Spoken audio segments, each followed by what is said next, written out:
안녕하세요. 저는 소개받은 서울대학교 국제농업기술대학원에서 국제농업개발협력 전공으로 박사과정 중에 있는 서지원이라고 합니다. 인사드리겠습니다. 우선 이렇게 청년 국제개발협력 분야 실무자로 예전에 설 수 있게 돼서 너무 영광이고요. 굉장히 거창하게 좀 발제 주제를 잡긴 했는데 이 자리에서 저는 아주 간단하게 국제개발협력 분야에 종사하는 청년 실무자로서 기후위기와 국제개발협력 간에 어떤 관계가 있을지, 어떤 연관성이 있을지, 그다음에 우리는 어떤 길을 가야 하는지에 대해서 한번 청년 실무자로서 느꼈던 바들을 한번 공유하고자 합니다. 일단 저에 대해서 간단하게 소개를 드려야 될 것 같은데요. 저는 일단은 국내이버스라는 국제개발 NPO에서 약 8년 정도 근무를 했었고요. 처음에는 이제 모금 분야에서 좀 커리어를 시작을 했다가 지제르라는 서아프리카 지역에 있는 국가에서 파견을 시작으로 농업농촌 개발 분야에서 쭉 종사를 해왔고 석사도 이제 국제 농업개발 쪽으로 석사를 했고요. 현재는 이제 퇴사 후에 국제농업개발협력 박사과정을 올해부터 진행 중에 있습니다. 다들 이 자리에 모이신 모든 분들께서 아시다시피 이제 기후위기와 국제개발협력 간에 아주 긴밀한 관계가 있다는 것들을 모두 알고 계실 것 같은데요. 제가 이해하고 있는, 제가 왜 국제개발협력 사업을 하는지, 저희가 무엇을 하는지에 대해서 간단하게 좀 말씀을 드리자면은 일단 뭐 각자 생각하는 바들이 좀 다를 수 있겠지만은 공통적으로는 국제사회나 어떤 국가나 어떤 지역사회 주민분들의 삶의 질과 웰빙을 향상시키고자 하는, 개선시키고자 하는 일을 저희가 하고 있다고 생각을 하고 있고요. 이런 주민분들의 삶의 질이나 웰빙은 여러 사회, 경제, 환경적인 요소들로 구성이 되어 있다고 생각을 합니다. 그리고 이런 각 요소들은 기후위기라든지 재난재해라든지 전염병이라든지 여러 분쟁과 전쟁과 같은 여러 위기상황 속에 놓여있다고 생각을 하고요. 그렇기 때문에 특히 제가 관심을 갖고 있는 이런 농업 분야나 농촌 지역에 있어서는 이 기후위기라는 위협이 항상 존재하고 있고 이 기후위기를 조금 더 저희가 적극적으로 대응하고자 노력하는 것들이 반드시 필요한 부분이라고 생각을 합니다. 그 다음 또 하나 제가 말씀드리고 싶은 개념은 아까 안 이사장님께서 말씀하신 기후불평등과 관련된 개념인데요. 기후정의라고 좀 표현을 해봤습니다. 표현이 되는 개념이고요. 아까도 말씀을 들으셨다시피 저희가 대상으로 하고 있는 개발도상국들은 기후위기에 대한 책임이 매우 적음에도 불구하고 기후위기의 그 위협 앞에서는 가장 취약한 특성을 가지고 있고요. 특히 이제 아프리카 내륙 쪽을 보시면은 가장 기후위기의 위협에 가장 앞에 놓여있는 국가들이라고 볼 수 있겠습니다. 그래서 이런 선진국과 개발도상국 간의 그런 갭들을 줄이기 위해서는 국제개발 분야가 조금 더 적극적으로 기후위기에 대응하고자 하는 그런 전략들과 노력들이 필요하다고 생각을 합니다. 간단하게 제가 경험했거나 아니면 보았던 그런 기후위기의 영향의 사례들을 한번 공유드리고자 하는데요. 제가 말씀드렸다시피 저는 이제 약 2년 정도 서아프리카 사하라 사막에 위치한 지제르라는 국가에서 2년 정도 파견 근무를 했고요. 이렇게 건기를 보시다시피 되게 사막 지역, 되게 건조한 기후를 가지고 있는 지역이고 이제 한 7월부터 9월 정도까지 3개월간의 우기를 가지고 있는 국가고요. 이런 되게 그런 가물량이 적음에도 불구하고 대다수의 농촌 지역에 거주하시는 주민분들께서는 농업이나 축산업에 유목 생활을 하시는 분들이 대다수입니다. 이렇게 보시면은 밑에 표를 보시면 이제 7월부터 5월부터 조금씩 가물량이 오기 시작해서 7, 8, 9월에 이제 강우가 집중되는 경향을 보이는 국가인데요. 그래서 이제 보통 이제 이분들께서는 농업에 종사하시는 분들께서는 한 6월, 7월 무렵에 수수라는 작물을 재배를 하시고요. 6월쯤에 이제 파종을 하시기 시작합니다. 제가 이제 2년 정도 있었다고 말씀을 드렸었는데, 제가 이제 처음 가서 이제 맞이했던 첫 우기 때, 이제 비가 한 5월쯤부터 오기 시작한 거죠. 그래서 그 지역 주민들께서 약간 당황하셔가지고, 본인들께서 다 최종해 놓으셨던 그 씨앗들을 5월달에 파종을 하셨습니다. 저희는 사실 이제 6월달부터 그 종자 씨앗들을 지원해주려고 준비를 하고 있었는데, 저희의 지원을 기다리지 못하시고, 본인들께서 가지고 있던 그런 씨앗들을 5월달에 파종을 하신 거죠. 근데 5월달에 파종을 하고 나서 보니까 한 약 3, 4주가 다시 비가 안 오기 시작하면서 파종했던 씨앗들이 이제 뜨거운 태양 아래 다 타버리는 그런 피해를 입으신 상황이 발생을 했었고요. 불행 중 다행으로 저희는 이제 5월달이 아니라 6월달을 타겟으로 준비를 하고 있었기 때문에 그런 피해들을 좀 어느 정도 상쇄를 할 수 있었지만은 이렇게 지역 주민분들께서는 언제 비가 올지 모르는 상황에서 특히 1년에 약 3개월간의 우기만 존재하는데 그 그런 3개월간의 무기 동안의 그 강우에만 의존해서 1년 동안의 생활을 영위하셔야 되는 분들한테는 그런 강우량이 되게 불규칙해진다는 것들은 굉장히 큰 피해를 입을 수 있는 사례라고 볼 수 있겠습니다. 그 다음에 이 사진은 이제 교실 밖에 나와 있는 학생들의 사진인데요. 이렇게 보시면은 이제 니제르에서, 니제르 수도에서 한 30km, 한 30분에서 1시간만 나가도 교실이 나무가지로 지어진 교실들을 많이 볼 수 있습니다. 그래서 여기 학생들이 왜 밖에 나와 있냐고 말씀을 드리자면은 이제 학기가 이제 5월달에 보통 종료를 하거든요. 근데 이제 그래서 이제 우기가 6월, 7월부터 시작을 하니까 5월달에는 큰 폭우가 내리는 일이 잦은 일이 아니었는데 이 당시에는 이제 5월달에 큰 폭우가 내려서 이런 나뭇가지로 지은 다행히 이 교실은 살아남았는데 나뭇가지로 지은 교실 중에 일부가 이제 무너지게 된 거죠. 그래서 학생들이 학기가 끝나지 않았음에도 불구하고 교실이 무너져가지고 교실 밖에서 이제 수업을 듣지 못하고 이렇게 방황하는 모습들을 제가 발견해서 한번 찍게 되었습니다. 사실 저도 이런 현장을 보기 전에는 기후 변화와 그다음에 그 강우가 이제 불쾌해지는 그런 피해와 교육 분야에 어떤 연관이 있을지 저는 생각을 하지 못했었는데요. 이런 현장을 보게 되면서 기후 위기가 단지 제가 이제 관심을 갖고 있는 농업이나 농촌 분야뿐만 아니고 굉장히 다양한 삶의 영역에서 영향을 미칠 수 있겠구나라는 생각을 했던 계기가 됐던 것 같습니다. 그다음에 이 사진은 이제 제가 인터넷에서 가져온 사진인데요. 직접 경험한 것들 아니지만은 이제 뉴스나 기사들을 통해서 접한 내용인데 2019년도에서 2020년도에 동아프리카 지역을 중심으로 해서 굉장히 많은 메뚜기 떼들이 출몰을 했습니다. 그래서 한 무리당 8천만 마리 이상씩 떼지어 다니면서 하루에 130km 정도로 이동을 했다고 하고요. 그다음에 한 무리가 쑥 훑고 지나가면은 이제 사람으로 치면 3만 5천 명 정도가 먹을 수 있는 식량들을 다 이제 그 농경지들을 황폐화시키고 갔다고 합니다. 그래서 2019년도부터 20년도 사이에 이제 동아프리카, 케냐나 에티오피아 등 동아프리카 지역에서 당시에 이제 인도나 중국까지 좀 위협을 받았던 걸로 알고 있거든요. 그래서 이런 피해 사례들이 있었는데 사실 이런 메뚜기 떼들이 없었던 이제 존재들이 아니라 이제 매년 발생을 하는 메뚜기 떼들이고 이제 FAO에서도 이런 메뚜기 떼들 트래킹하는 사이트가 따로 있을 정도로 매년 이제 발생하는 사실 일이긴 합니다. 하지만 이때 특별히 심각한 수십 년 만에 아주 대규모로 발생을 해가지고 굉장히 피해가 심해서 국내 매체에서도 많이 다뤘던 이제 보도가 됐던 내용인데요. 이제 이렇게 갑작스럽게 대규모 메뚜기 떼가 등장하게 된 배경은 이제 여러 가지 있겠지만은 우선적으로 뽑히는 것들이 그런 인도양 주변에서의 좀 고온 다습한 폭우가 잦아져서 고온 다습한 환경이 조성이 됨으로써 메뚜기 떼들이 번식하기 되게 좋은 환경이 조성이 됐다고 합니다. 그래서 그런 환경 속에서 메뚜기 떼들이 대규모로 출몰을 했고 결국 피해를 입은 지역은 이제 동아프리카의 그런 개발도상국들을 중심으로 많은 피해를 입었다고 하는 사례들을 볼 수가 있었습니다. 그리고 이제 사실 해외에만 국한된 내용은 아니죠. 이제 농업 사실 아까 말씀드렸던 그 니제르나 동아프리카 국가들에 비해서는 우리나라의 농업이 훨씬 많이 발전된 상황이지만은 우리나라도 그런 기후위기의 피해에서 자유롭지는 않은 것 같습니다. 이거는 지난 겨울에 있었던 일인데요. 꿀벌 한 80억 마리가량이 이제 실종됐다는 표현을 많이 썼는데 80억 마리가 이제 존재해야 되는데 이제 없어지는 그런 피해를 이제 국내 양봉 농가들이 피해를 입으셨습니다. 그래서 이게 SBS 그것이 알고 싶다에서도 이제 다뤄진 내용인데요. 이게 80억 마리라는 굉장히 많은 이제 꿀벌이 사라지게 되면은 양봉 농가들도 피해를 입게 되지만은 이제 꿀벌이 그런 수분 역할을 하기 때문에 식량 생산에도 많이 영향이 있는데요. 이런 일들이 이제 어느 곳에서도 일어날 수 있다는 것들을 좀 이런 사례들을 통해서 볼 수 있었고요. 꿀벌들이 사라진 이유들은 되게 다양하게 좀 분석이 되고 있지만은 예상하실 수 있다시피 기후변화도 되게 중요한 이런 피해를 야기시키는 요인들로 분석이 되고 있습니다. 그래서 이제 제가 지금까지 말씀드렸던 여러 사례들이 있는데 사실 저희가 이제 보통 기후 위기 하면은 뭐 가뭄, 홍수 같은 재난재해를 생각하기 마련인데요.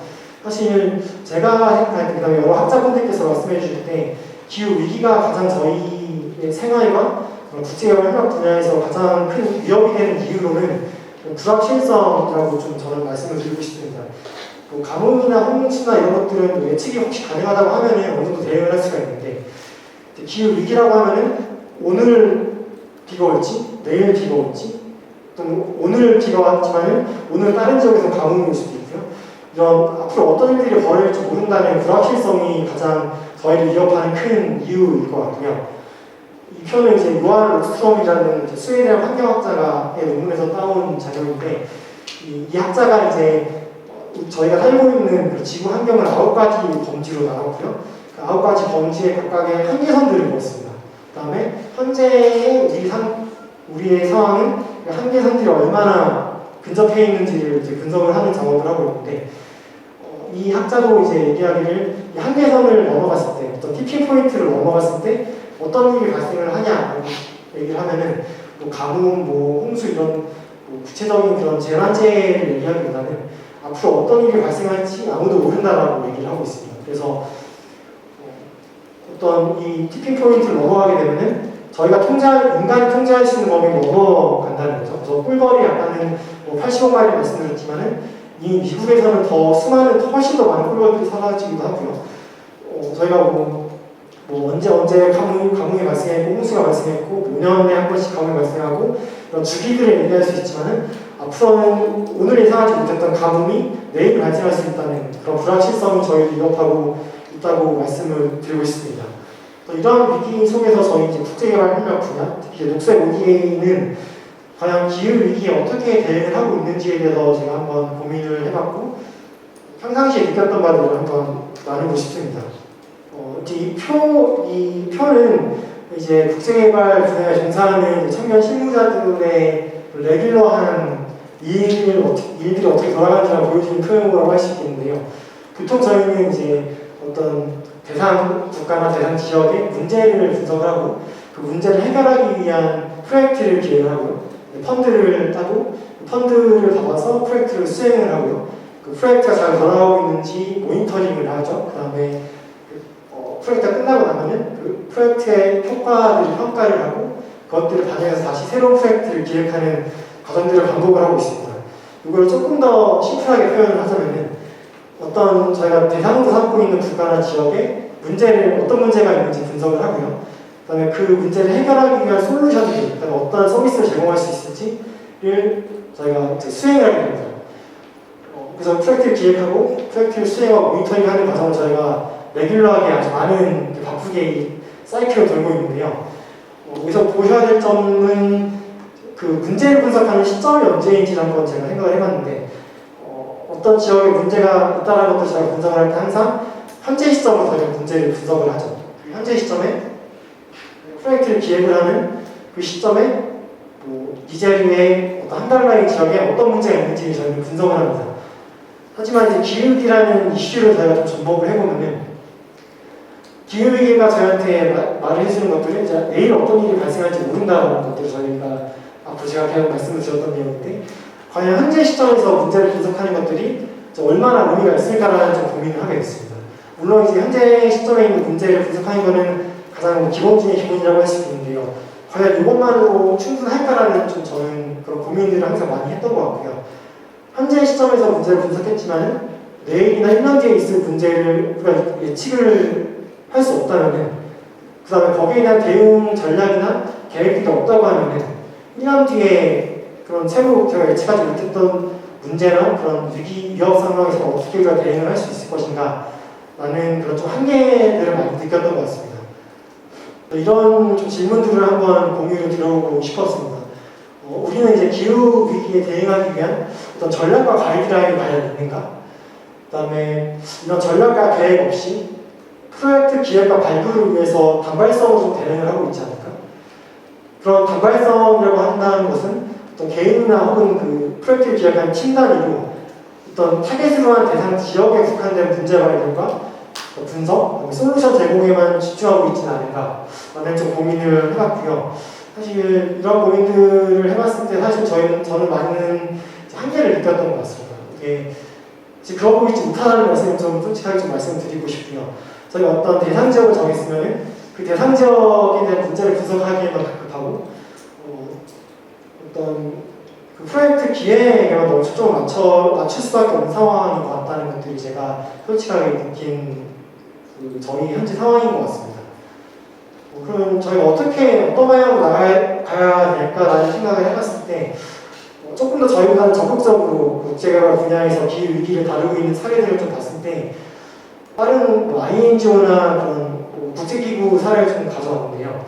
그런 INGO나 국제기구들의 홈페이지나 이런 자료집들을 보시면은 본인들만의 특징과 본인들만의 차별성, 장점들을 기반으로 기후변화 대응 위한 접근법, 프레임워크, 가이드라인, 사업 모델 등 좀 더 나아가서는 기후 취약성을 분석하거나 이 지역의 회복 탄력성이 어느 정도 되는지 측정할 수 있는 툴이라든가 평가 매뉴얼들을 다 체계적으로 문서화해서 정리해놓고 있는 것들을 볼 수 있고요. 사실 이런 매뉴얼이나 가이드라인 같은 것들이 얼마나 유용할까라는 생각을 할 수도 있는데요.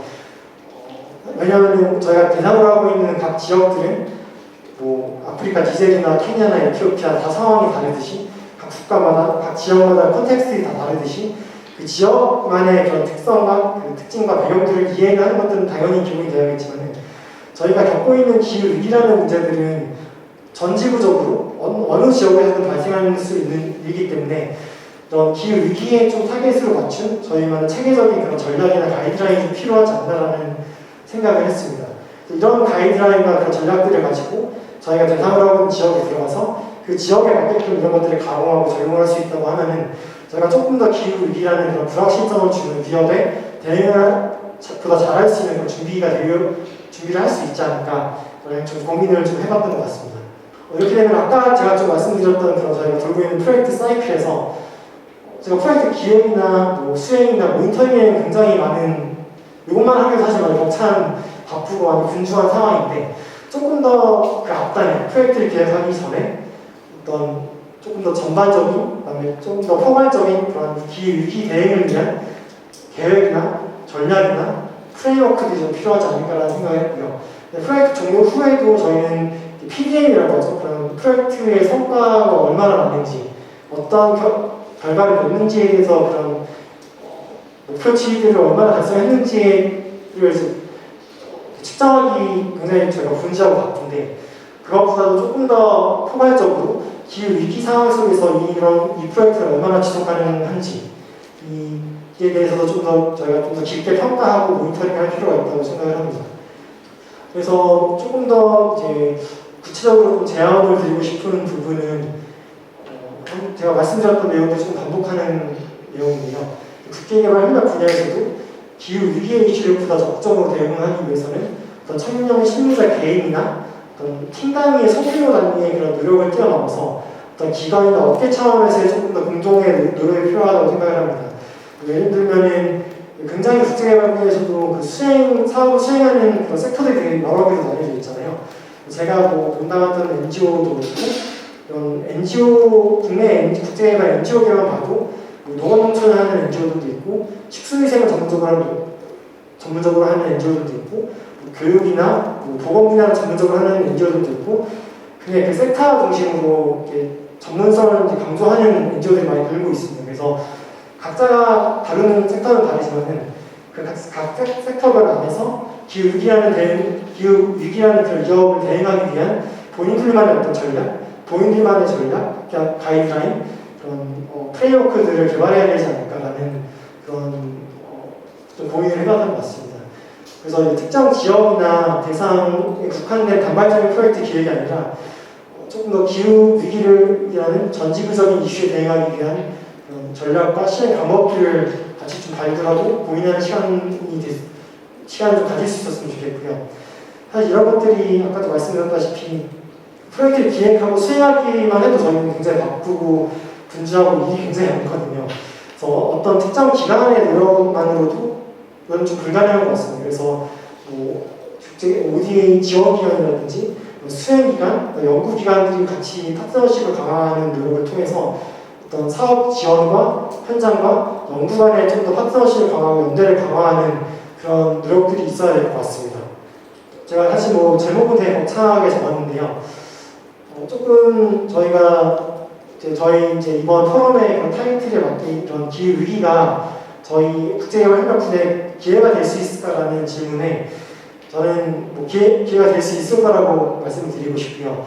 어떤 기후 위기라는 그런 하나의 이슈에 대응할 수 있는 그런 저희 영향을 쏟는다기보다는 이 기후 위기라는 공동의 어떤 대응 과제를 저희가 겪으면서 이것들을 통해서 저희가 국제개발 협력 분야가 정말 어떻게 저희가 지금까지 사업을 진행해왔고 기획을 해왔고 어떤 솔루션들을 제공해야 하는지 정말 우리가 충분히 전략적이었는지 충분히 체계적으로 우리가 사업들을 발굴했고 어떤 공동의 노력이 충분히 협업을 충분히 해왔었는지 이런 부분들에서 한번 기후위기라는 이슈를 통해서 한번 같이 되짚어보고 고민하는 시간이 될 수 있을 거라고 생각을 합니다. 일단 여기까지 제가 준비한 발표를 마치도록 하겠습니다. 감사합니다.